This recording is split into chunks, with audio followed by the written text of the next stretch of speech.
Tere, väga kena tutvuda teiega ja näha siin nii palju selliseid hoolsaid õppijaid ja teadmisi omandavaid inimesi. Mina olen Heli Kaldoja ja liikumispuude juurde, ütleme, olen mina sattunud niimoodi ja seda juba 22 aastat tagasi, et mul endal on liikumispuudega tütar. Minu eelnev haridus ja minu eelnev töö oli hoopis muude aladega ja muude õpingutega seotud. Aga siis sellest alates on nüüd minu elu olnud tõesti seotud liikumispuudega ja ma olen töötanud lastevanematega, liikumispuudega lastevanemate ühingus. Siis ma olen mõned aastad töötanud Sotsiaalministeeriumis, kus ma olin hoolekande osakonnas ja minu tööala oli just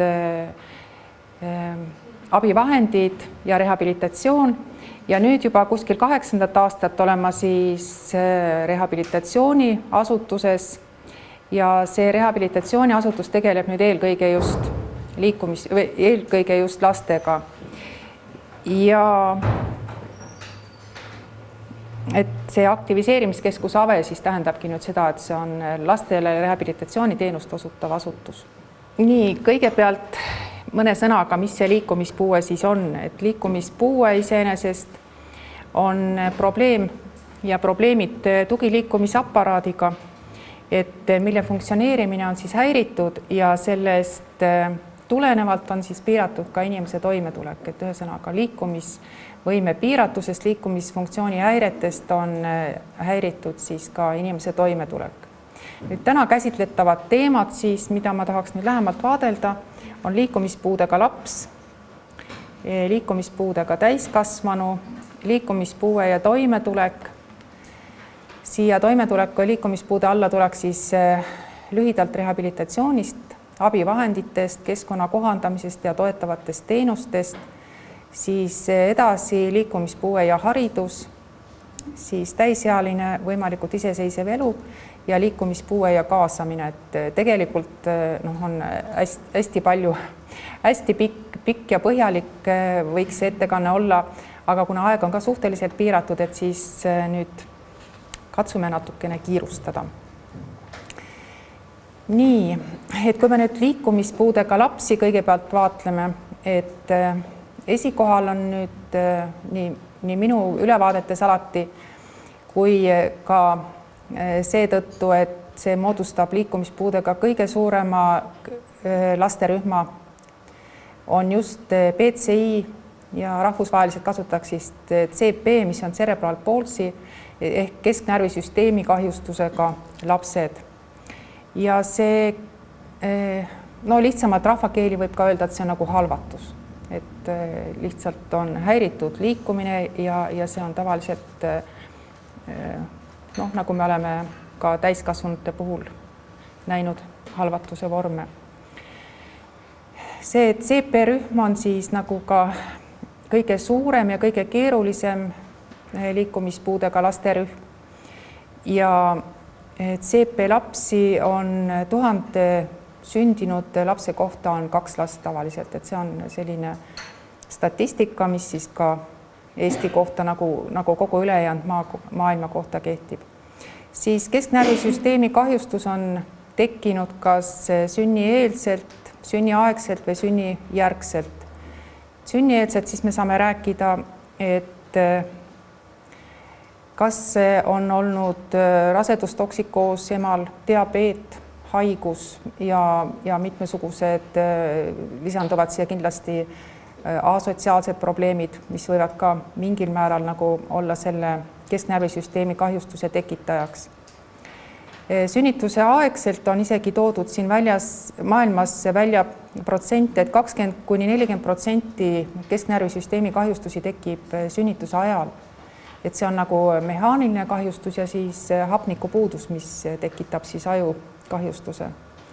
Ja 10% tekib kesknärvisüsteemi kahjustus siis sünnijärgselt.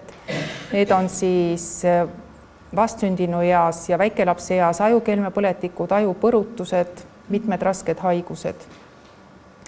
Siis mis on nüüd kindlasti tõesti hästi suur riskirühm on kõik enneaegsed lapsed ja isegi on välja toodud, et 40% enneaegsetest lastest võib kergemal või raskemal kujul esineda kesknärvisüsteemi kahjustust ja eriti need lapsed, kes on veel sündinud varem kui 34. rasedusnädalal. Ja võib öelda, et tänapäeval on neid imepisikesi enneaegseid lapsi ka päris palju, sest me kõik teame, kui palju on ostetud mitmesuguseid elustamis- ja aparaate ja kuvööse, kus saavad väga väikse sünnikaaluga ja väga sügavalt enneaegsed lapsed siis nagu ellu jääda. Kuid paraku ongi tihti just see probleem, et need lapsed jäävad ellu, see kaasaegne meditsiin ja teadus suudab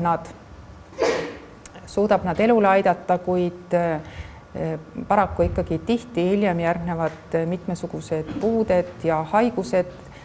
Nii et need lapsed on päris suur riskirühm ja sealt samast on see selline riskirühm, kelle arengut peab siis väga tõsiselt jälgima.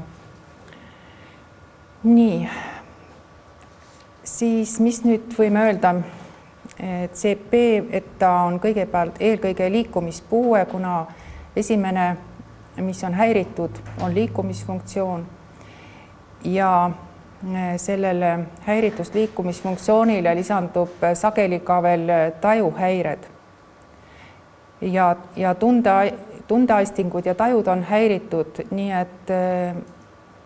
et ei ole häiritud mitte üksnes liikumine, vaid ka laps ei tunneta oma keha ja ta ei saa oma asendeid lihtsalt ise korrigeerida, kuna see tunnetusprotsess on tema jaoks kohati täiesti võimatu sellega hakkama saada. Siis CP lastel on häiritud koordinatsioon tavaliselt ja peenmotoorika, need on nüüd sellised 3 kõige olulisemad, mis on häiritud.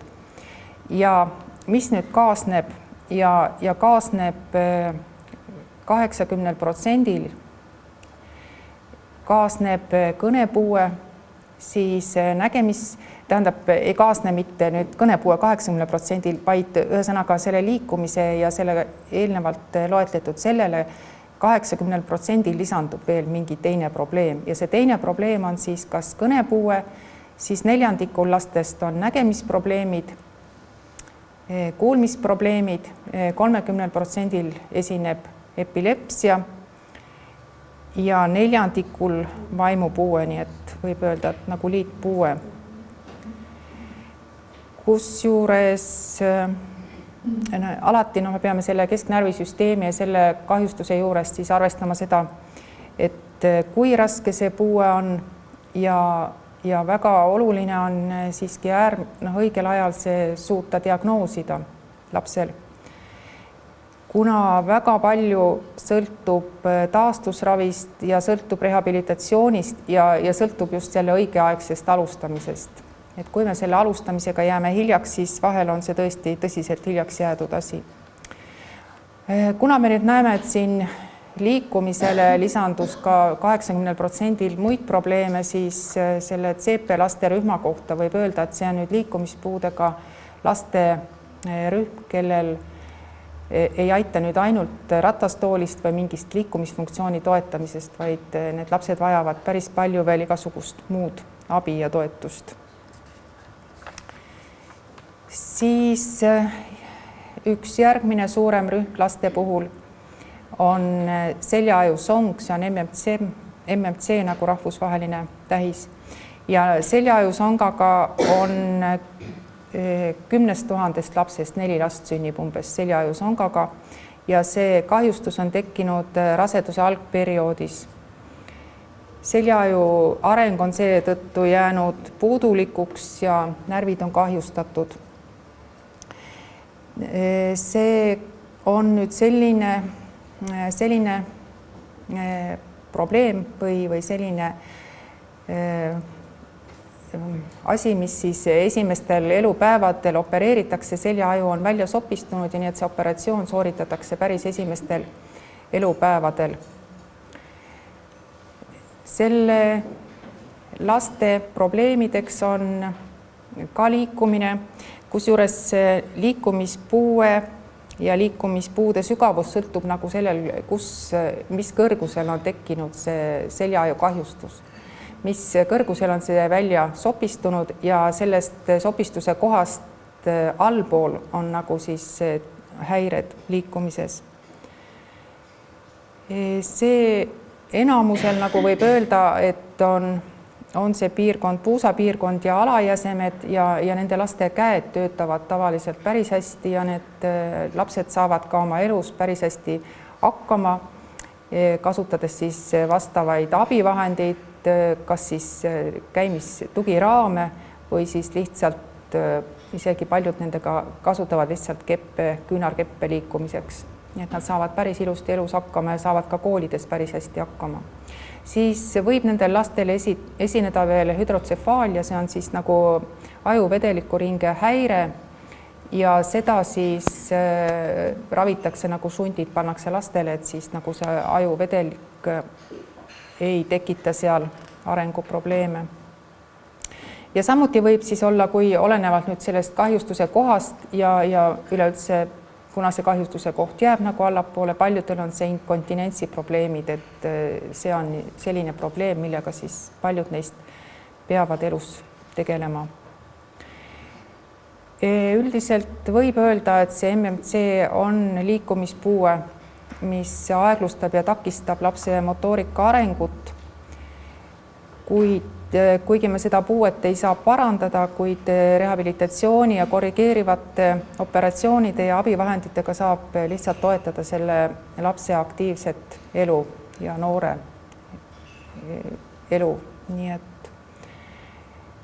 et see ei ole takistuseks igapäevaelus osalemisel. Siis on veel, mis võivad liikumispuuet põhjustada, on lihashaigused, et lihashaigus on pärilik haigus, nagu te kindlasti teate, ja ta tähendab sellist järk-järgulist lihaskonna taandarengut ja paraku on see prognoos on alati ühesugune, et see seal nagu paranemise poole liikumist ei ole. Et peame lihtsalt aitama tagada neil lastel ja neil noortel siis nagu normaalse elukvaliteedi.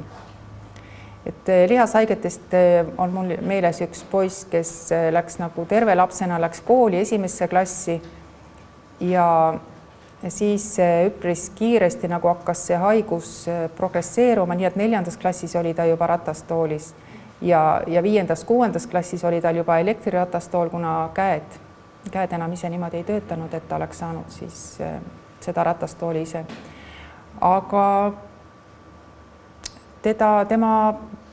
tema elu ja tema arengut on väga hästi toetatud, nii et ta on praeguse ajani tegus ja aktiivne ja saab päris hästi hakkama. Et see oleneb ka sellest, et kas see haigus jääb nagu mingi staadiumis püsima, nagu stabiliseerub, et see ühes suunas see liikumine ei ole nii kiire.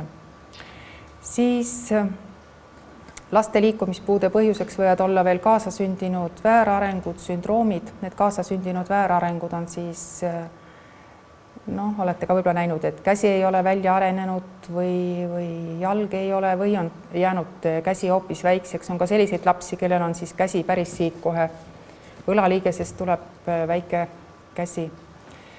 Et kindlasti on ka neid lapsi, neid on suhteliselt vähe ja üldiselt ei ole ma näinud selliseid väärarengutega lapsi, kellel oleks vaimselt nagu probleem, et nad saavad tegelikult väga hästi vaimse tööga ja õppetööga hakkama, aga ülejäänud kõik see keskkonna ja see ümbritsev, et see pigem on see siis nende probleem toimetulekul.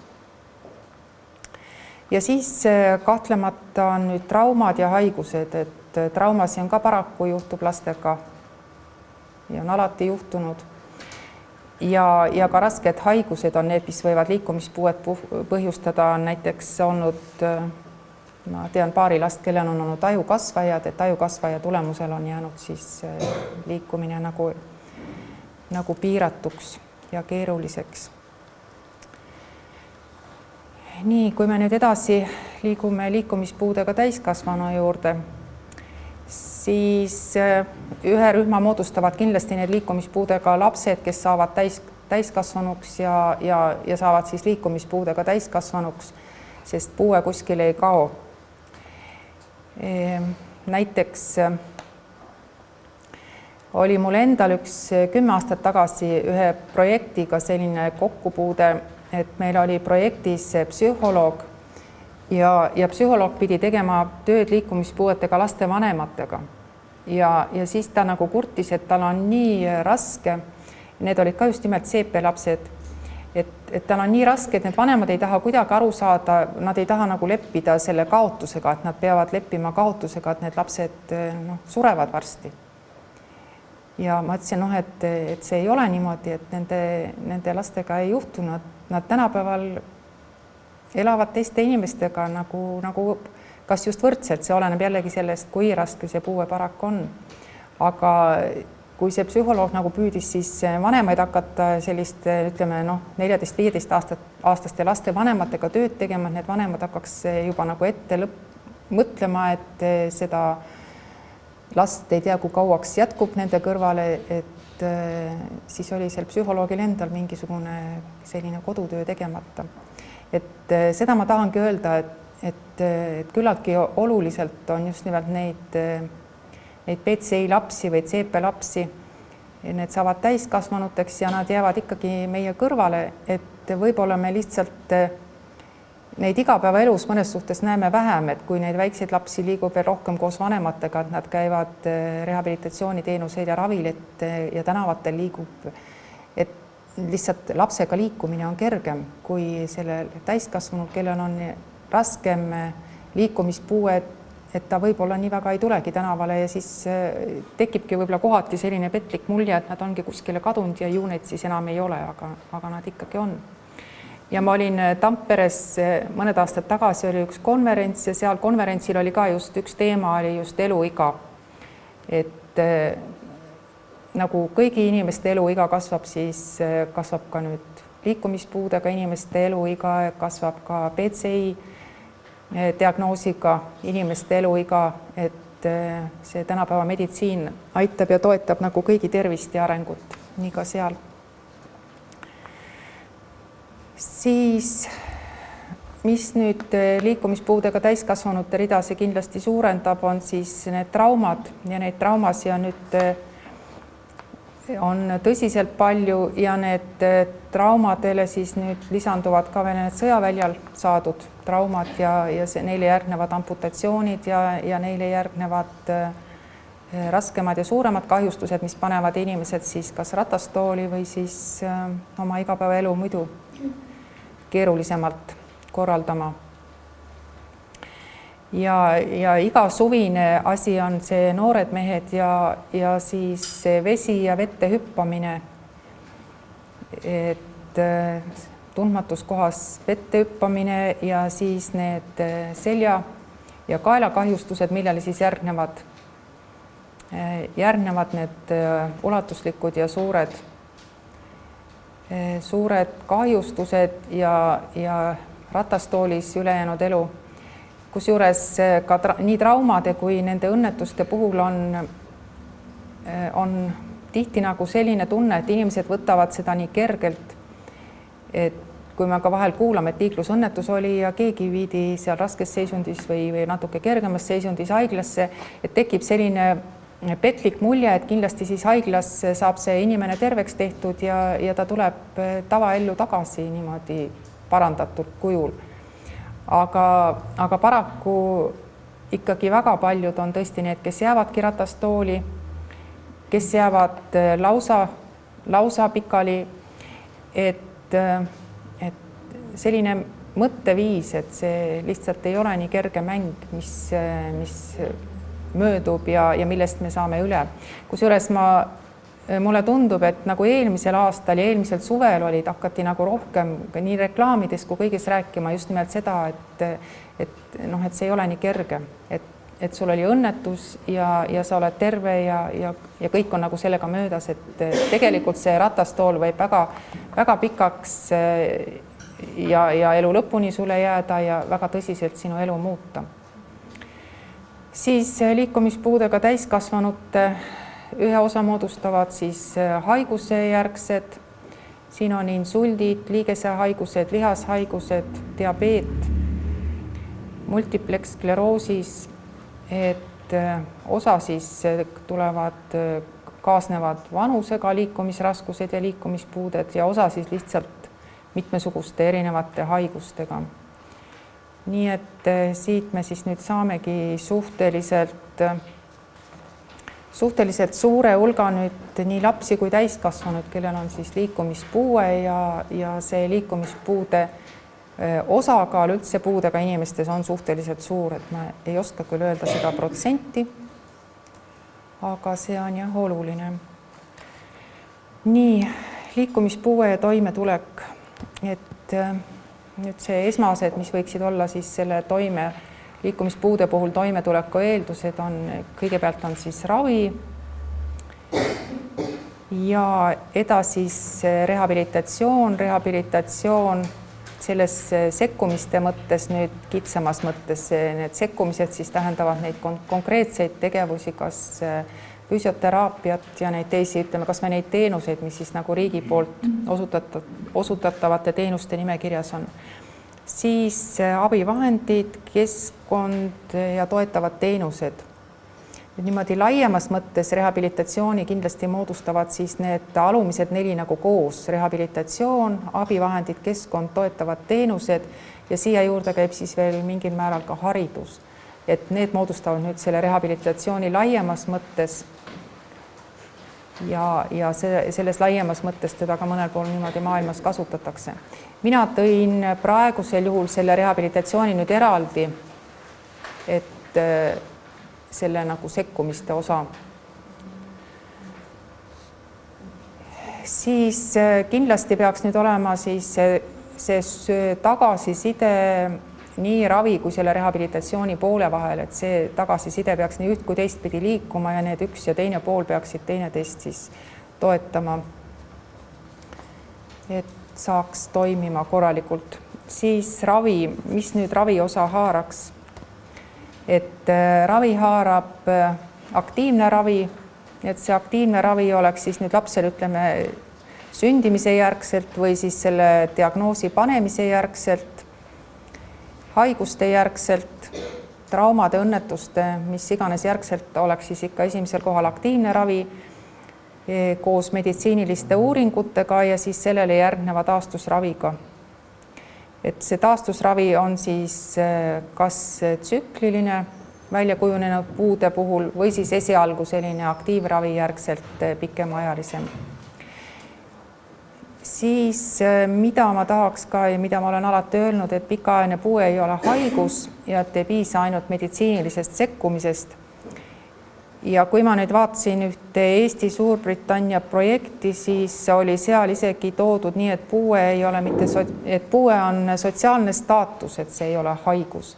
Et kuna mul on olnud mõned korrad mõne arstiga niimoodi diskussioon teemal, et kas puue ikkagi on haigus. Et sedapuhku jah, sain ma nagu kinnitust selle enda arvamusel, et ta nagu haigus otseselt ei ole. Kuna haigus on ka selline asi, et võtad tabletti ja saad süsti ja saad terveks, aga puue on ikkagi juba nagu selline seisund, mis on tekkinud ja seda nii lihtsalt välja ei ravi.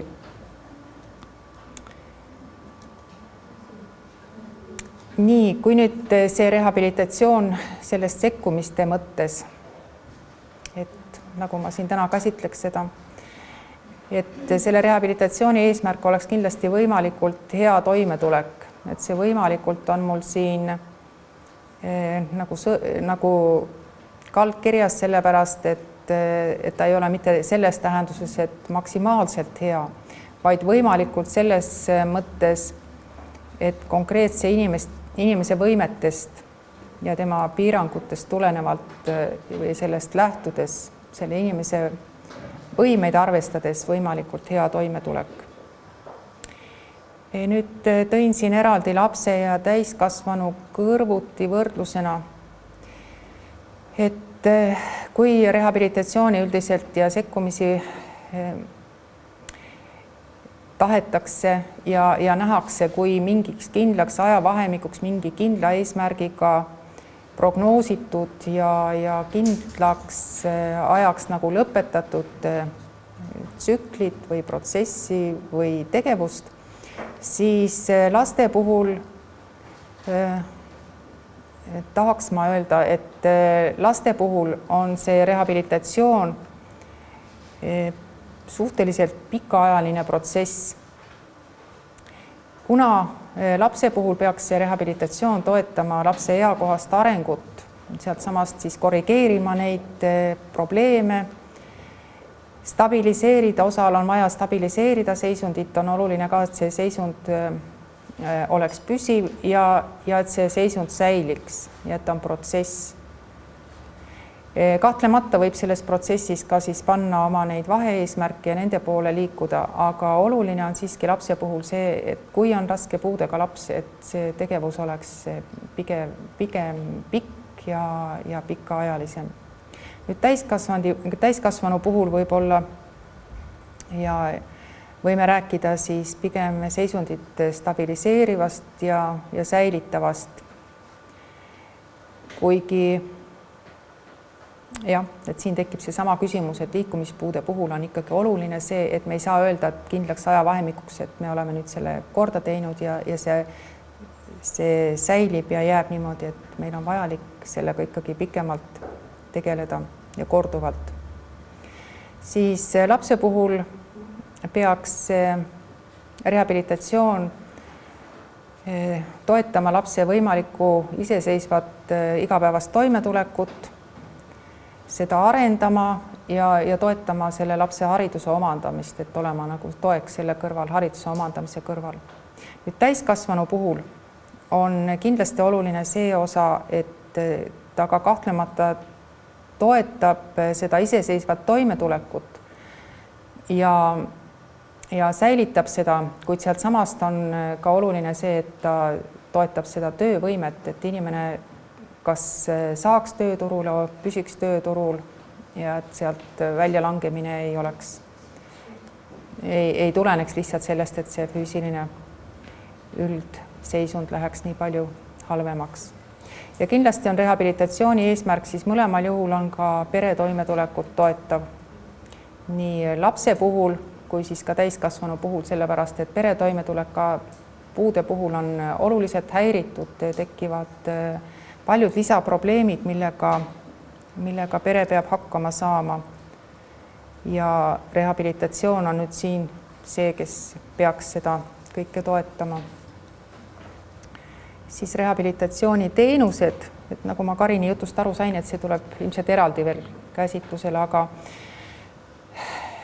siis võib-olla lihtsalt liikumispuude spetsiifilised rehabilitatsiooniteenused, et kui rehabilitatsiooniteenused nüüd üldiselt on see füsioterapeudi, tegevusterapeudi, eripedagoogi, logopeedi, psühholoogi teenus, sotsiaaltöötaja ka veel, mis on individuaalne või grupitöö, siis liikumispuude puhul on, ütleme, esikohal kindlasti füsioterapeudi teenus, mis tähendab siis võimlemine, ravikehakultuur, kuidas iganes seda on nagu varem nimetatud, et see sisaldab siis selles füsioterapeudi teenuse terminis.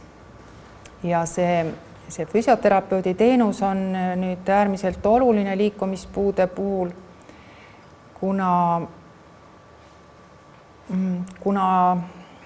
just selle kaudu siis nüüd arendatakse, taastatakse mis iganes õigeid liikumismustreid, välditakse kontraktuuride tekkimist. Kontraktuurid on sellised valed liigeste, lihaste asendid, mis nagu ei võimalda siis enam neid õigeid liikumisi ja liigutusi, kui näiteks küünarnukk jääb niimoodi või siis käsi pöörab veel nii, et sel juhul see inimese igapäevane toimetulek isegi niivõrd oluliselt väheneb, et kui see käsi liigub õieti, siis on see ka nii söömisel kui töö tegemisel kui mis tahes igapäeva toimingutega hakkama saamisel oluline. Ja füsioterapeut on siis see, kes tegeleb selle üldise motoorika toetamisega ja selle jälgimisega, et neid kontraktuure ei tekiks. Siis tegevusterapeut on see, kes tegeleb tegevuseeldustega.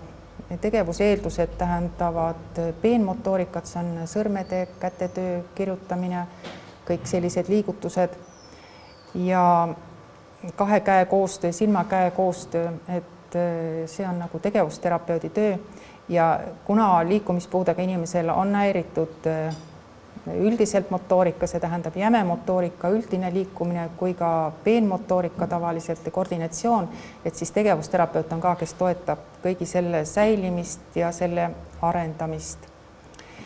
Mis ma panin siia rehabilitatsiooniteenuste juurde veel ja mis on väga oluline, et pere ja teiste, siin on kool, töökoht, elukoht, nõustamine. Et see nõustamine on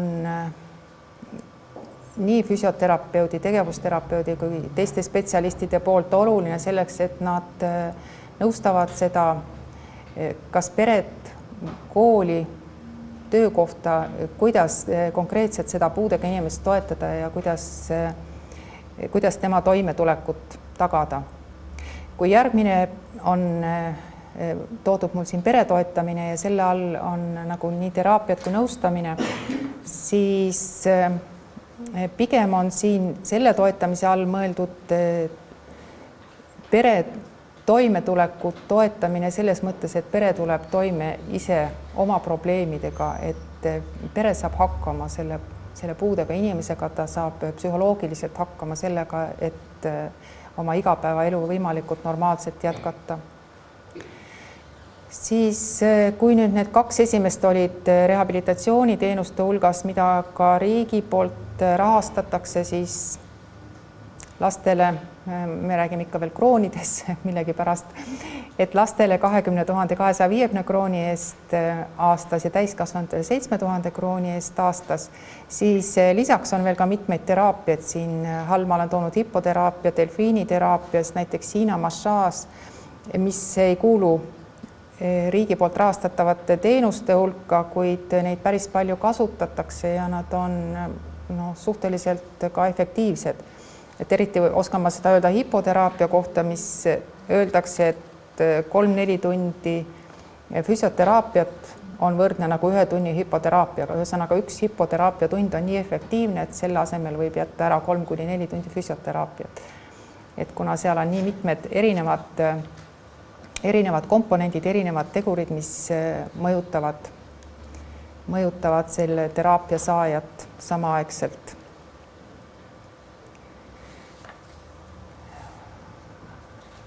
Nii, et rehabilitatsiooniteenuste juures, mida me iga päev tunneme ja kuna ma ise rehabilitatsiooniasutuses töötan ja iga päev kokku puutun lastega ja peredega, et siis teenuste kättesaadavus, see esimesel kohal on info, see on igavene ja lõputu probleem, kuigi infoteadmikke on väga palju tehtud, seda infot on jagatud, võimaldatud kodulehtede ja mille iganes kaudu, kuid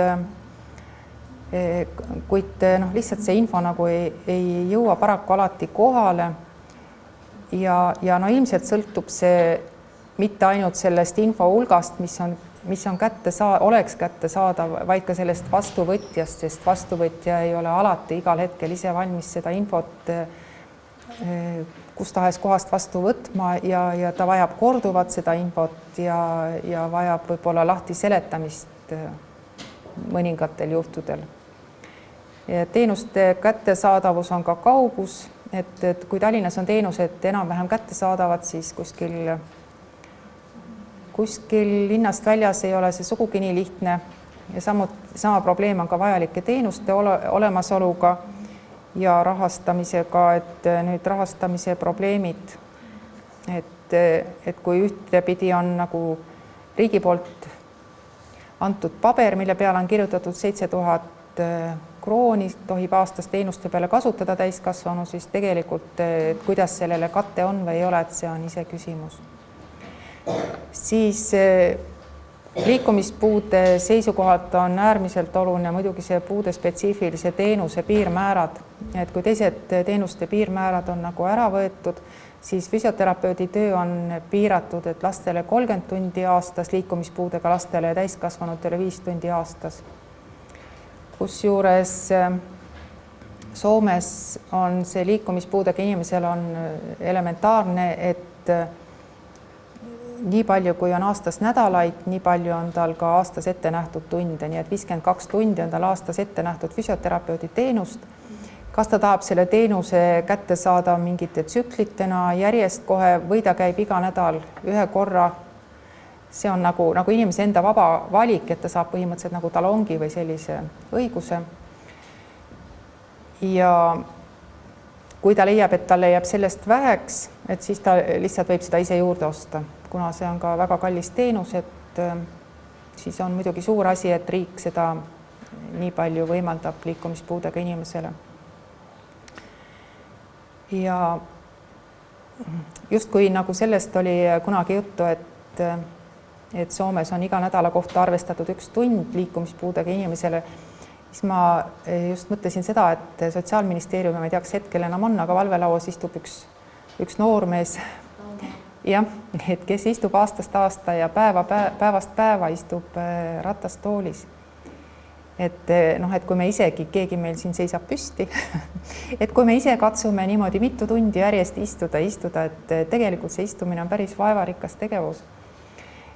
Ja et see on elementaarne, et sa vahepeal saad ennast sirutada ja liigutada, aga kui sa lähed tööle, oled ratastoolis ja istud tööl ratastoolis ja lähed koju, oled ratastoolis ja ikka oled ratastoolis, et on meil üks noormees, kes lõpetas ka Tallinna Ülikooli ja ta ka kogu aeg ratastoolis ja nüüd on ta muidugi nii, et kui ta parem ikka mõne sammu võis nagu oma jalgade peal teha, siis need oma jalad teda küll enam lihtsalt ei kanna, sellepärast et organismis tekivad sellised muutused ja tekivad just nimelt need kontraktuurid, et põlv ei saa enam sirgeks ja teistpidi jäävad lihased nõrgaks. Nii et see 1 tund nädalas spetsialisti juures tööd teha on täiesti minu arust liikumispuude puhul elementaarne vajadus. Ja on mul ka Helsingi linnavalitsuses ratastoolis üks tuttav, kes töötab seal juba aastaid ja temal on näiteks niimoodi, et igast tunnist 10 minutit siis, kuna ta muidu on ratastoolis, kuid ta saab ka nagu selle liikumis- või käimisraamiga liikuda, et siis igast tunnist 10 minutit siis ta ise kontrollib ja teised kontrollivad, et ta ikkagi liigub seal mööda koridore kuskil. See ainult istumine on väga raske töö, peab ütlema. Nii, et kuna abivahenditest pidi olema pikemalt juttu, siis liikumispuudel, et katsun lihtsalt üldiselt ära nimetada abivahendid, see on liikumisabivahendid, üldine jaotus sinna alla kuuluvad ratastoolid, rulaatorid, jalgrattad, kepid, rollerid, proteesid, ortoosid, ortopeedilised jalanõud ja muud asjad. Ja siinsamas siis ma panin juurde veel küsimärgiga see, et kas see kohandatud auto on liikumisabivahend, et Soomes ta näiteks on liikumisabivahend. No meil mingil määral kohandamist toetab kas kohalik omavalitsus, et rääkimata sellest, et selle auto peab ise niikuinii ostma, et siin mingid 40 aastat tagasi siis sai liikumispuudega inimene sai soodustusega sai mingid autovõimalused olid, aga praegusel hetkel siis auto tuleb endal osta ja et need soodustused ikkagi on. Siis abivahenditest on igapäevast toimetulekut toetavad abivahendid. Laste puhul näiteks see spetsiste, mis on hästi oluline, et oleks õige istumisasend, siis igasuguseid abivahendid on väga-väga palju, näiteks nööpide kinnipanemiseks ja sukkade jalga panemiseks, et need on kõik, mis kergendavad siis seda iseseisvat toimetulekut liikumispuude ja puude puhul. Näiteks ka spetsiaalne kööginuga ja sellist püstitõusmist abistav tool, mis sind nagu niimoodi natukene püsti lükkab nurga all. Siinsamas nüüd nõudepesumasin panin ma küsimärgiga ja siis ma mõtlesin seda ka näiteks mikrolaine ahju, et see sõbranna, kes mul Soomes elab, et temal on näiteks nõudepesumasin, et ta sai selle abivahendina, kuna tema tema üldine liikumine ja ka käte liikumine on mingil määral raskendatud ja siis nõudepesumasin on tema jaoks nagu siis arvestatud abivahendina ja ta sai selle abivahendina endale.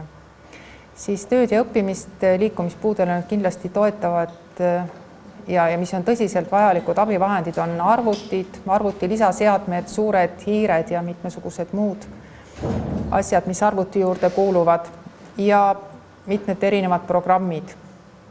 Siis rehabilitatsiooni ja treeningu abivahendid, näiteks seisulauad, mis on lastel koolis ja lasteaedades, siis mitmed erinevad trenažöörid, jõutrenažöörid, velotrenažöörid, et sellised, mis aitavad seda igapäevast trenni ja liikumist ikkagi teha ka iseseisvalt. Ja siis on vaba aja abivahendid, mida meil on nagu suhteliselt vähesel määral, mida siiski oleks vaja ja meil kindlasti on aktiivratastooli võib saada, see on nagu spordis kasutatav. Siis on olemas spetsiaalsed proteesid nagu ujumiseks ja saunas käimiseks, et need võiks nagu liigitada sinna abivahendite ja vaba aja alla. Nii, et abivahenditest siis pikemalt ma ei räägi. Nüüd, mis on liikumispuude jaoks on äärmiselt oluline, on see keskkond, kus liikumispuudega inimene elab ja töötab. Ja esimesel kohal on kindlasti see kodu kohandamine, et kui on raskema puudega ja on vaja liikuda kas ratastooli või käimisraamiga või on lihtsalt see jala tõstmine üle lävepaku keeruline, et sel juhul tuleks eemaldada lävepakud, uksed teha laiemaks, käetoed, panna seina, pesemistingimused teha kättesaadavaks. Need on tavaliselt vajalikud dušid, et vannid ei ole alati sellised, kuhu liikumispuudega inimene pääseb. Siis on muidugi korteriukse avamised puldiga. WC vajalik kohandada ja kodu kohandamise alla kuulub siis ka see oma kodunt sisse ja välja pääsemine, mis on ka paraku hästi keeruline paljudele inimestele. Siis samuti on õppimise töökoha kohandamine, mis samamoodi ka maksab palju raha, kõik see maksab palju raha. Ja töökohas ja koolis samuti lauad, toolid, ilma WC. Kohandatud on Tallinnas on üks põhikool, mis on täielikult kohandatud liikumispuudele. Kas seal liikumispuudega õpilasi hetkel on? Minu teada ei ole. See on Nõmme põhikool. Siis on ka niimoodi, et meie näiteks kirjutasime rehabilitatsiooniplaani ühele lapsele, et tal on vaja jälgida, et tal oleks istumisasend koolis õige, et tal oleks õige kõrgusega laud ja õige kõrgusega tool. Ja see reaktsioon, mis meile selle peale tuli, et siis öeldi, et andke ise raha ka, kui te selliseid asju soovitate. Et nagu rohkem meie ei saanud aidata ja meil ei olnud seda raha ka hoopiski võtta. Siis, mis on liikumispuude puhul oluline on muidugi see ligipääsetavus laiemalt. Need on tänavad, asutused, ühistransport ja nii edasi. Et Tallinnas tegeleb sellega päris palju liikumispuude liit, kes siis kaardistab neid, kuhu pääseb ja kuidas pääseb ja kas pääseb. Et siia ma ei ole nüüd keskkonna alla pannud, aga siia keskkonna alla kindlasti veel kuuluks toetatud elamine või eluaseme teenus, ühesõnaga sellisel kujul, mis on kohandatud elamine liikumispuudele koos siis mingite vajalike teenustega.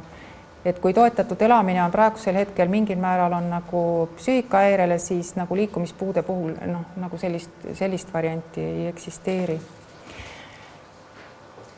Nii, ja siis on veel toetavad teenused, on ka veel kohaliku omavalitsuse teenused, on ka need, mis nüüd siit veel tulevad, see on siis transport, ilmatransport sisuliselt. Et see transport lasteaeda, kooli, rehabilitatsioonile ja vaba aega, see paraku see teenus sõltub siis sellest, kas kohalikul omavalitsusel on raha, mis on tema prioriteedid, nii et mõnel pool seda on ja paljudes kohtades ei ole. Sama kehtib ka isikliku abistaja koolis ja kodus, et Tallinna linnas see näiteks toimib mingisuguse tundide arvuga. Et see on ka sõltub kohaliku omavalitsuse võimalusest.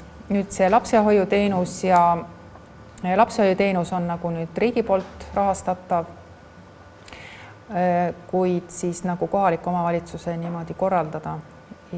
Ja mis nüüd toimib ka Tallinnas päris hästi, on intervallhoid, see, kus siis lapsevanem saab lapse viia näiteks kuni 8 nädalaks aastas ööpäevaringselt. Ja siis kindlasti on olulised laagrid, need on kohanemislaagrid, laagrid koolivaheaegadel, kuna me just töölgi arutasime siin paar päeva tagasi, et näiteks Käo päevakeskus ja rasked liikumisliitpuudega lapsed, et kuidas need vanemad saavad töötada, tähendab, me arutasime omavahel, et kuidas need ja kas need vanemad saavad töötada, et kui on suvel koolivaheaeg 2,5 kuud ja siis on veel kõik muud koolivaheajad ka, et kuhu see lapsevanem siis oma lapse sel ajal paneb ja noh, kus on see enda puhkamise koht, et see on muidugi veel omaette küsimus.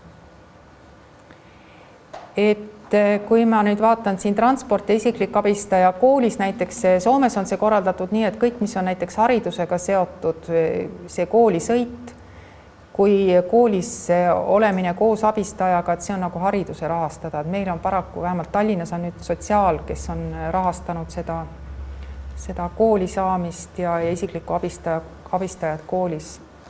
Et need on rahastamise allikad või need on nagu erinevad. Nii, liikumispuue ja toimetulek, et niisugune väike alateema kokkuvõttena, et liikumispuue on kallis puue, et siin mõni aasta tagasi oli üks Hispaania uurimus ja seal ka väideti, et see on nagu kõige kallim puue selleks, et tal on vajalik kõige suurem ressurss ja see ongi ka, mida raskem liikumispuue, seda rohkem on vaja nii abivahendeid kui siis toetavaid teenuseid ja keskkonna kohandamised. Kusjuures kõigi nende puhul tekib ka alati küsimus, et see on kallis puue, siis tähendab nii riigile kui siis ka perele, et kuna aga abivahendite puhul on oma osalus, mis tuleb endal maksta ja toetavate teenuste puhul sõltub see kohaliku omavalitsuse võimalusest, kas neid on või ei ole või tuleb ka need ise leida võimalused maksta. Ja samuti nüüd see keskkonna kohandamised, et kodus, koolis, tööl, et kes teeb ja kes maksab need kohandamised. Siis nüüd võib-olla need alumised 3 oleksid nagu nüüd otseselt pere jaoks kõige ressurssi nõudvamad selles mõttes, et on vajalik see kodune kandev jõud, kes tõstab, toetab, aitab, et füüsiline jõud on selleks vajalik, kes tõstab ja aitab. Siis lapse puhul veel rehabilitatsioonis osalemine ja lisaks igapäevane kodutöö, sellepärast et rehabilitatsioonitegevused, mis on ka enam-vähem kui aastaringi pidevalt teha, siis saab nädalas kord käia füsioterapeudi juures ja nädalas kord eripedagoogi juures, aga liikumispuude ja rehabilitatsiooni puhul ja eriti laste puhul räägime me ikkagi igapäevasest tegevusest. See tähendab seda, et see igapäevane töö on meil kodus, mis on vaja võimelda ja jälgida asendeid ja tegevusi ja suunata. Et siin on see küsimus, et kus on ema, et me seal oma neid lapsevanemaid ka, et me püüame, et me neid üle ei koorma, et ei ütle, et sul on vaja neid häälikuid harjutada, neid silpe harjutada ja siis võimelda ja tegevusi arendada, et noh, see ema kaob kuskile ära, kuskile taha, et jääb ainult pidev kodune töö tegemine ja ema kui juhendaja ja treener. Ja koos sellega muidugi tuleb ka küsimus, et see pere suur koormus, et ka perest, kui on ikka need väga raske puudega lapsed, et kas keegi jääb osaliselt või täielikult eemale tööturult. Ja see eemale jäämine tähendab siis ka muidugi seda, et pere majanduslik toimetulek kannatab ja noh, lihtsalt kõik elu muutub keerulisemaks. Nii, kui ma nüüd kiiresti vaatan üle liikumispuue ja haridus, et laste puhul on siis võimalikud erilasteaed, näiteks Laagna lasteaed Tallinnas, siis erirühm tavalasteaias, meil on näiteks Männikäbi ja tavarühm ja kool samuti, erikool, tavakool ja koduõppe võimalus. Et millegipärast olen ma alati niimoodi mõelnud ka see tavarühm, et kahtlemata, kui on väga raske puudega laps ja ta on väga spetsiifilised vajadused ja abivajadus on väga suur, siis noh, ei tule nagu välja muud kui erilasteaed. Kuid nii tavarühmad kui sobitusrühmad, et seal on selles osas ikkagi see, et ühtepidi see puudega laps areneb, kui tal on seal ümberringi need lapsed, kes on temast natukene või natuke rohkem tublimad. Ja teine asi, et mida ma oma tütre kunagi nägin ka, et ühesõnaga, kui me läksime lasteaeda, siis eelnevalt oli kõigepealt see pedagoog oli seal paanikas, et mis juhtub ja siis oli kasvatajad ei teadnud, mida nad tegema hakkavad ja siis olid lapsevanemad, et kas see kõik meeldib ja et öeldi, et lapsed ei kohane. Et kõigepealt kohanesid ära, harjusid ära lapsed sellega, et lastel ei olnud mingit probleemi, et nad said vastused oma küsimustele, et miks nii või miks naa. Ja lapsevanemad oli võib-olla natuke raskem, natukene rohkem võttis aega ja kui me sealt lasteaiast ära tuli, mis see pedagoog mulle ütles, et oi, et ta on ju nii armas ja ta on nii puhas. Et see oli puhas. Minu jaoks oli see nii vapustav, et miks siis puudega laps, et niisugune mõte üldse tuleb pähe, et ta on midagi ja ta ei ole puhas. Aga jah, mis ma tahan sellega öelda, et kõigepealt, et lapsed harjuvad kõige rohkem ära ja kõige rohkem ongi võib-olla lastel vaja see, et nad lähevad edasi koolidesse ja nad lähevad edasi ellu, et see puudega laps ei oleks tulevikus, kui tänaval vastu tuleb, siis mingisugune niisugune olematu, enne nägematu asi selleks, et just hiljaaegu ma tulin oma tütrega koolist, ta käib 2 küünarkepiga Mustamäel ja üks ema tuli oma niisuguse 4-5-sega vastu ja see küsis ema käest kõva häälega, mis asi see on? Minu tütre kohta, kes käis 2 küünarkepiga. Aga minu tütar kuidagi, ta ütles, et teda see ei häiri, ei ole kunagi häirinud, kui niimoodi vaadatakse ja kogu aeg vaadatakse ja jätkatakse vaatamist. Aga ausalt öeldes mind see häirib kohati ja kui nüüd lapsega niimoodi tegemist, et laps mõni vaatab ja ikka vaatab, et siis mina olen laste käest lihtsalt küsinud, et küsi, et mis sa tahad küsida. Ja tegelikult laps küsibki ilusti ja ma ütlen ka, eks ole. Ja sellega on nagu probleem lahendatud ja siis see vaene ema ei pea ka enam vaeva nägema, et tirib last käest, et ära vaata ja ära küsi ja lähme edasi. Aga jah, et just nimelt see, et meil tavasüsteemides ikkagi need lapsed, kes on võimelised ja keda me saame tavakoolis või tavalasteaias, et nad oleks teiste laste hulgas just nimelt selle mõttega ka, et me ei näeks siis enam hiljem, et mingisugused keerulised, ootamatud, imelikud inimesed liiguvad tänaval, et mis asjad need küll on. Siis need erilasteaiad ja erikoolid, et teistpidi võiksid nad olla põhimõtteliselt ka nagu mingid kompetentsikeskused, ma arvan, et see kompetentsikeskus võiks olla nii rehabilitatsiooniasutus kui siis ka see erikool või erilasteaed.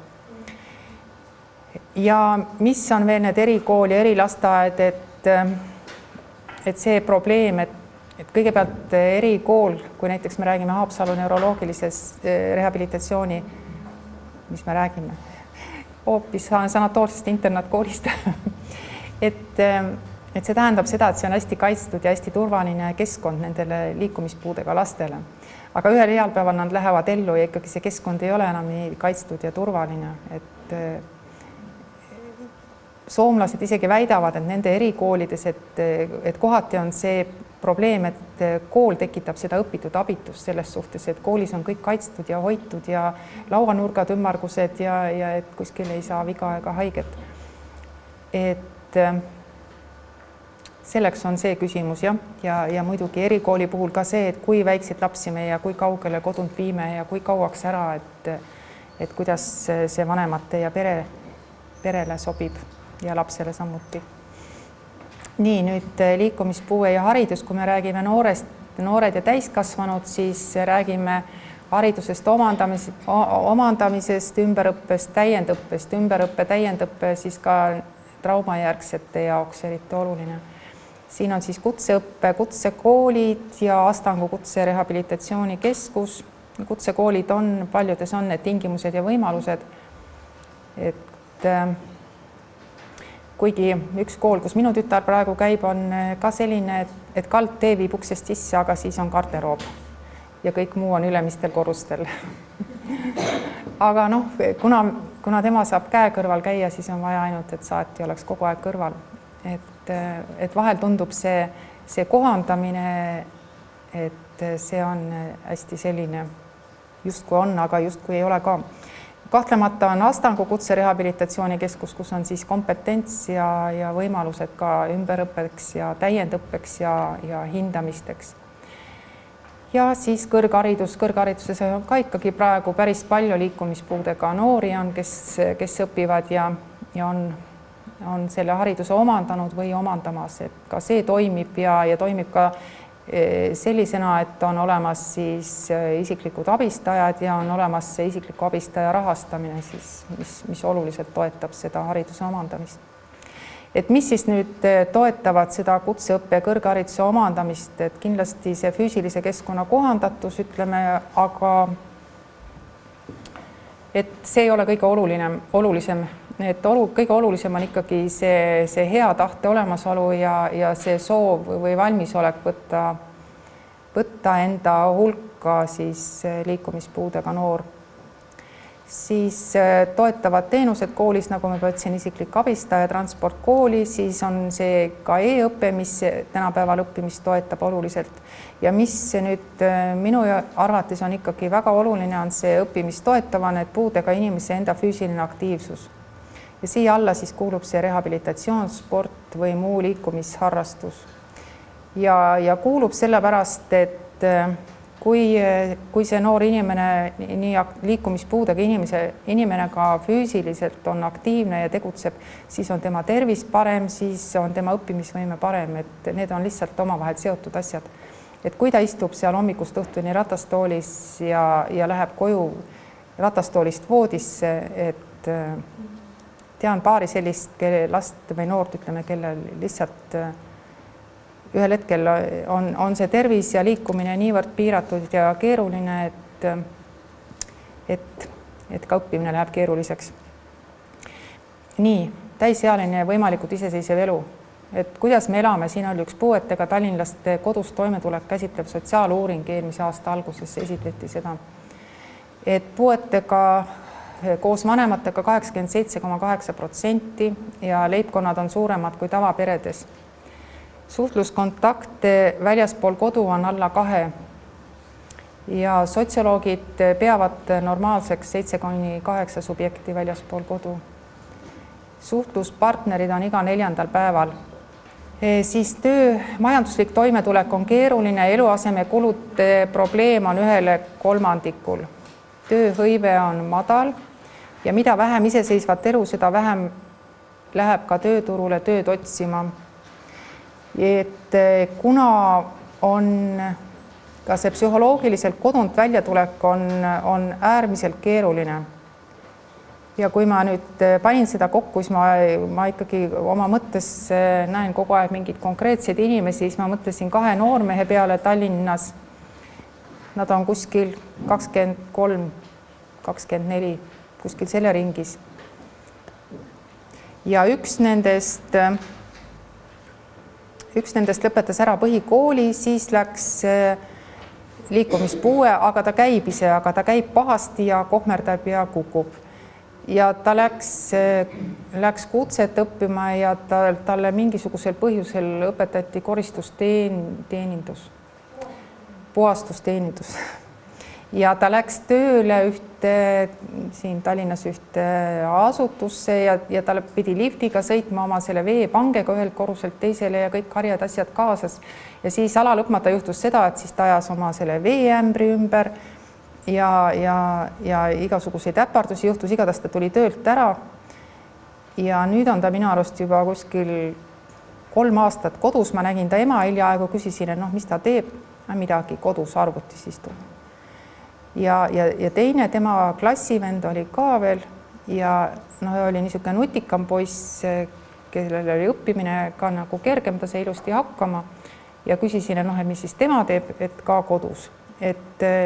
Ja muidugi vanematega koos kodus, et ühesõnaga, kui sul on neid niisuguseid halbu kogemusi ja kohati sellel ühel poisil on ka niisugust koolikiusamist juba all ja siis on need töökogemused ja selline asi, et sa nagu ei saa hakkama ja pere ka nii väga ei toeta ega turgi tagant, et siis on juba kodus ja siis edasi see kodunt väljatulek on hästi keeruline. et see ei ole lihtne. Peale selle on siis nüüd need, kes ei pääse kodunt välja selle tõttu, et on trepid ees ja pole abistajaid, et kodu on kohandamata ja abivahendid kallid. Ja see oli seal uuringus ka tuli välja, et see teenuste maht on väike. Ja tuleb juurde ka veel see küsimus, et vanematel tervis, töö ja pere, et tervis ütleb üles ja tööga jah on, et jääd ka tööst ilma või ei ole üldse tööle jõudnudki ja kuidas, mis pere, et hästi palju on üksikemasi, kes kasvatavad puudega lapsi, neid on kohe päris palju. Ja mida raskemad lapsed, seda kergemini niimoodi on need emad ka üksikud. Siis nüüd need hirmsad trepid ja kodu kohandamised, et on nüüd minu tütrega koos üles kasvanud see põlvkond, kes on nüüd täiskasvanuks saanud, need noored ja need emad, et jah, siis ma olen päris hästi hakkama saanud, aga seal mõni teine, kes on täiesti jäänud algusest peale koju, siis ka lapsed võib-olla, kes on raskemad lapsed olnud, kui mitu ema on niimoodi kukkunud, kui nad oma lastega trepist lähevad. Et kuna need lapsed on sama suured kui emad või natukese suuremad, et on kukkunud trepist. Ja ikka taast on nii, et kuna neid lapsi toetatakse nii, et siit ühelt poolt toetad, teisega hoiad, et siis kui kukub laps alla ja ema peale. Et mõlemal neist oli hambad siis katki neil lastel ja nüüd sel teisel lapsel oli küll aasta tagasi ta kukkus ja nüüd oli just nädal tagasi ema ütles, et see hammas, mis pooleks läks siis, et nüüd tuli hirmus põletik, et 39 oli palavik, et nüüd tuleb see hammas vist hoopis välja tõmmata. Et ühesõnaga see on lihtsalt füüsiliselt niivõrd raske.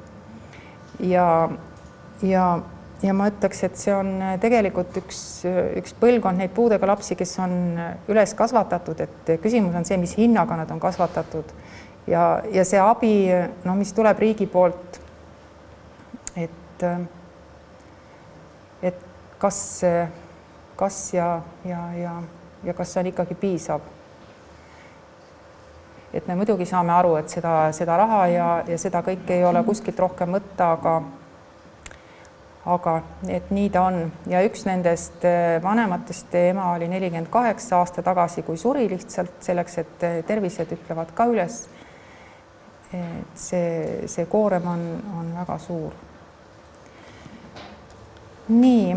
Vajadused ja võimalused, iseseisev elu, nii.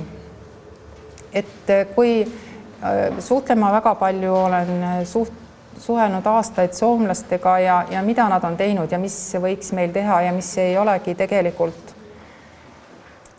nii väga võimatu teha. Et Soomes näiteks on iseseisva elu ja toimetulekuõppe alates hiljemalt 14. eluaastast.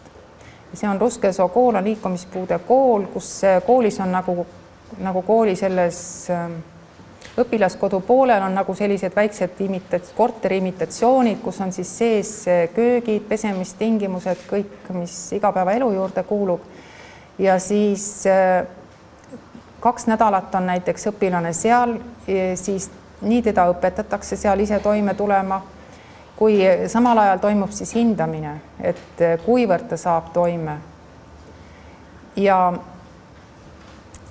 osa lapsed, kes seal koolis käivad, on siis aasta jooksul niimoodi mõned korrad, kusjuures see igapäevane arendustöö käib ka seal kuni siis ütleme järgmise hindamiseni. Nüüd suuremad lapsed, kes juba koolist välja lähevad nagu iseseisvasse ellu ja võimalikult püütakse juba seda iseseisvumist toetada, siis on neil olemas juba sellest koolist need hindamise alused, et kuidas, mis abi ta vajab, mis abivahendid ta vajab kõige rohkem, et ise toime tulla. Et see on see koht, mis on nagu meil tegelikult tegemata. Et neid lapsi ja just nimelt see 14 aastat ja see 14 eluaastat on kindlasti viimane aeg, kui hakata sellist iseseisvat toimetulekut arendama. Siis iseseisva elu harjutamine toimub ka kohanemislaagrid, mis nendel on pidevalt alguses koos perega, hiljem siis lapsed eraldi ja ka pered eraldi, siis mitmed kohanemiskursused, vanemate nõustamised ja siis on ka selline, ütleme, kui see kas traumajärgne või siis juba vanem noor inimene, kes on juba selle oma põhikooli nagu lõpetanud, et siis on selline harjutuskodi, no selline harjutamiskodu, mis on ka põhimõtteliselt toimib samamoodi, et kus sa saad sa elad nagu mingi paar nädalat ühes korteris, kus sind testitakse, kus sind õpetatakse ja sealt edasi juba minna oma kodukohta siis selle teadmisega või selle testiga, et mida sul vaja on esmaselt ja kuidas sind aidata, missugune on abivajadus, missugune on teenuste vajadus, et need on sellised asjad, mis võiks ka siin toimida. Siis samuti kutsenõustamine, toimetuleku hindamine ja arendamine, et seal Ruskesalu koolis on see kutsenõustamine hakkab nendel juba kuskil 3 aastat enne nagu lõpetamist, et siis tõesti need huvid ja need võimed ja need nii ära hinnata, kui ka sealt samast hakkab juba pisitasa selle edasise, ütleme, mingi kutsehariduse omandamise või millegi poole, see suunamine hakatakse selle poole nii tasapisi liikuma. Ja sealt samast ka kutseõppe valikud erinevatele võimetele ja eeldustele, et meil on Astangu, ütleme, on küll nagu selline koht, kus võib õppida, kuid seal on suhteliselt piiratud need erinevad ained ja erinevad valikud. Et Soomes see Järvenpääl toimub.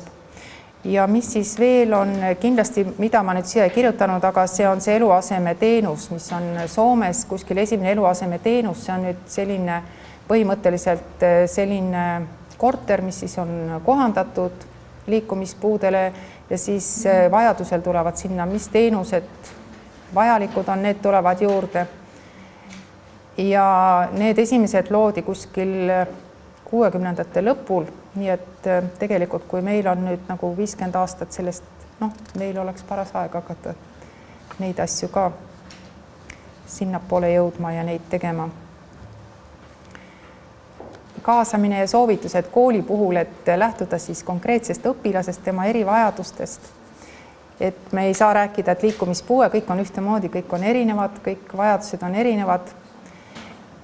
Et konsulteerida ja teha koostööd rehabilitatsioonispetsialistidega, see on tegelikult selline võimalus, mida on veel väga vähe kasutatud ja mida tegelikult saaks palju rohkem teha koos koolidega. Siis kohandada töökoht, töövahendid koolis, just töökoht koolis, arvuti, siis näiteks võimalik kasutada ka diktofooni, kui ei ole võimalik nii kiiresti õpilasel kirjutada kirjalikke materjale. Ja samuti ka tavakoolis võimalik on vajadusel kasutada individuaalset õppekava, e-õpet, isiklik abistaja. Ja üks asi on isiklik abistaja, aga on ka väga palju on neid kaasõpilasi, kes on koolis abiks liikumispuudega õpilastele. Ja võib-olla jah, et tulekski nüüd võtta, ma küll kirjutasin siia alla, et liikumispuudega inimene on päris inimene, aga kui nüüd liikumispuudega õpilane võib öelda ka, et on lihtsalt õpilane, et nii seda tuleb ka võtta. Nii, sotsiaaltöötaja, kuidas võiks, mis järjekorras vaadata, et kõigepealt, et see rehabilitatsioon oleks kättesaadav, info, nõustamine ja samuti koostöö rehaasutusega. Siis kui me räägime liikumispuude puhul, et siis sotsiaaltöötaja võiks küsida, et kuidas kodus saad hakkama ja kodunt väljapääsemine ja edasi siis ka sotsiaalsed kontaktid. Nii, et kui oli sellest kodu kohandamisest veel juttu ja mis see maksab, et see kodu kohandamine maksab päris palju ja Astangul oli projekt, ma ei tea, kas on ka praegu, et Astangu teeb siis selle hinnangu, kui palju ja mida on vaja kohandada ja mis iganes seal teha. Et kui ka meie leidsime, et me kuidagi oma kodu ära ei suuda vahetada niimoodi sellise vastu, et kus tütar välja pääseks, siis me otsustasime, et me vähemalt teeme siis niimoodi, et saab kodus ise hakkama. Ja tellisime Astangu hinnangu, et seal käisid 2 inimest kohal ja tehti see hinnang ka suht kiiresti ära. Aga ainult, et siis mul oli see pilt ja see, eks ole, mis mul tuleks teha. Ja ma küsisin, et äkki oleks, et kas teil ei ole mingit lepingut või mingit koostööpartnerit, et noh, kus ma lähen seda mööblit tellima, köögis spetsiaalne mööbel või noh, et kus on normaalsemad hinnad. Et seda midagi ei ole. Ja siis, kui ma võtsin erinevatest kohtadest hinnapakkumisi, siis oli köögi need 3 kappi läksid mul maksma 26 kuni 30 000 selle hinnapakkumiste järgi. Et noh, siis ma lihtsalt loobusin sellest, et noh, see ei olnud nagu võimalik, ostsin tavalise mööbli, et esimene samm astusime, taganesime sellest projektist.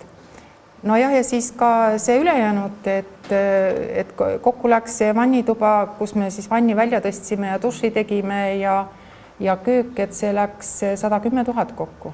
Ja et kas keegi rahastab, ei rahasta. Tallinnas ei rahasta seda juba 3. aastat, ei rahastata kodu kohandamist, mitte keegi. Et kuna ei ole lihtsalt eelarves selle rea peal ei ole mingid vahendid, siis tuleb see lihtsalt endal teha ja lihtsalt nii ongi. Siis teine asi, et jah, et mis on meie kõige suurem, minu tütre kõige suurem probleem on see, et ta ei pääse ise kodunt välja. Me elame teisel korrusel, ta käib küünarkeppidega, aga ta ei saa kodunt välja ise ilma abistajata. Põhiline abistaja, kes noh, nagu peab või kes on reaalselt, see olen mina. Ja nii ongi, et kui ma olen, siis ta saab välja ja kui ei ole, siis ei saa. Et just nimelt on siin see küsimus, et võiks olla sellised korterid, sellised elamiskohad, kus liikumispuudega inimene pääseb ise liikuma. No liftiga on tavaliselt niimoodi, et on ka liftid Lasnamäel ja Mustamäel ja Õismäel 9-kortsetes majades, aga see lift ka hakkab seesama laps, need mõlemad lapsed, kes kukkusid, üks elas Õismäel, teine Lasnamäel, et seal on mõlemal on liftini üks trepi see vahemik minna, jah, et see tuleb ikkagi minna, jah, ja seal sinna ei ole nagu midagi teha, aga jah, korterelamus noh, kaldteed on ja sellised võimalused, aga selleks peaks kasutama ratastooli, aga kui me ratastooliga läheks välja, et siis me saaks küll ukse, et sealt edasi minek on veel keerulisem. Et kui ta ikkagi käib ise küünarkeppidega ja ise oma jalgu kasutab sealt samast ka säilitades mingisuguse ikkagi nende funktsiooni, et mitte neid tuimaks istudes ja ikkagi võimaluse ise kuskile bussi peale minna või kus iganes koolitreppidest üles ronida, et siis ikkagi me oleme nagu seda varianti kasutanud ja mitte ratastooli. Kusjuures, et need liftid ja kõik need asjad, üks asi jah, et liikumispuudega õpilase jaoks oluline, aga sealt samast ma vaatasin ühes koolis, kus mu tütar käibki, oli üks noormees, kes läks nende küünarkeppidega, et oli oma jala ära murdnud, et see lift ei ole ainult mingi luksus kellegi jaoks, vaid ja sealt samast üks õppejõud kukkus, oli tal ka mingisugune jalaluu murd ja käis kepiga vaevaliselt mööda treppe, et noh, et me ei saa rääkida nagu, et see on ainult liikumispuude jaoks, et see oleks ka niimoodi teiste jaoks oluline. Aga noh, et nagu ma ütlesin, on see tõesti üks ressursimahukam ja kallim puue ja sealt samast, kui me neid ressursse ei leia ja kui me seda inimest ei toeta, see inimene läheb veel selles mõttes meile kaduma, et ta ei lähe tööle, ta istub kodus ja ta tahab kogu aeg veel lisakulutusi, rääkimata sellest, et tema elukvaliteet endal on suur küsimärk, eks ole, et need on kõik väga mitut moodi. Nii, et lõpetuseks tahan mina öelda seda, et võtame asja niimoodi, et liikumispuudega laps on eelkõige laps ja liikumispuudega lapse ema on eelkõige ema ja liikumispuudega täiskasvanu on üks inimene meie igapäevases elus. Ja väärtustame lihtsalt iga inimese elu ja peame oluliseks seda elukvaliteeti. Ja tänan teid kuulamast.